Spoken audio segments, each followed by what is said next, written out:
very much for giving me an opportunity to speak on behalf of the Arakanese people, Arakan Army, and the United League of Arakan, ULA.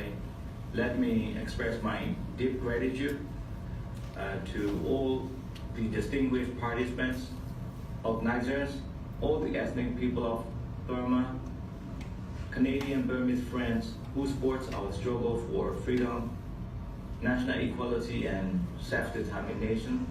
As a chairman of ULA and the commander-in-chief of Arakan Army, I must say something about what we are fighting for, what are our goals and principles. You can see in Arakan Army all the young boys and girls ages from 18 to 35 who are fighting for their future to protect their homeland and their people, who has been silenced by the one of the most repressive military regime in the world. We remain continued to the causes of our value, national interest and liberation with the following Geneva Convention and international law. I hope that international community will share support our aspiration for freedom from enduring suffering. In the past, for centuries, when we were on our own as an independent nation, we were free, wealthy, and in peace. Arakanese society was in harmony with all the religious and ethnic minorities. Unfortunately, our nation was invaded and occupied by the Burmese and lost our independence in 1784. Nowadays, under the Burmese colonialism, Arakan state is still rich in natural resources, but our people have suffered from underprivileges and poorest environment under the prolonged Burmese authoritarian rules.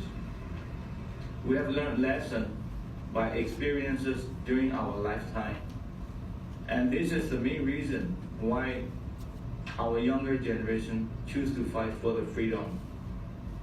You can see current government has a total disregarded for the plight of suffering people and provided practically no proper treatment for the victims who are facing historic challenges in Arakan state.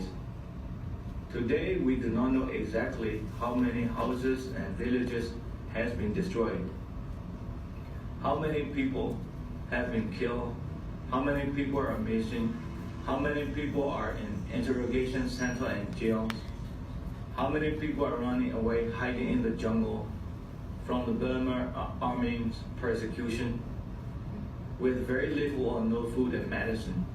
What we know is that there is terrible secrecy and silence over Arakan state. United Nations recently said the victims in Arakan state need urgent assistance and protection, but nothing come into effect yet. Arakan state remain a land silenced and destroyed by the repressive Burmese regime.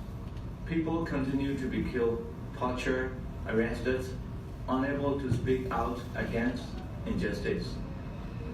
I'm extremely concerned that severe restrictions imposed by the Burmese government, all humanitarian agencies are being denied access to helping the victims.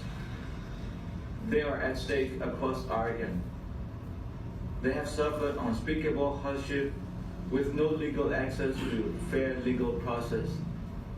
We ask international community to support an independent inquiry into Sedao, Laka, and Htun villages tragic events.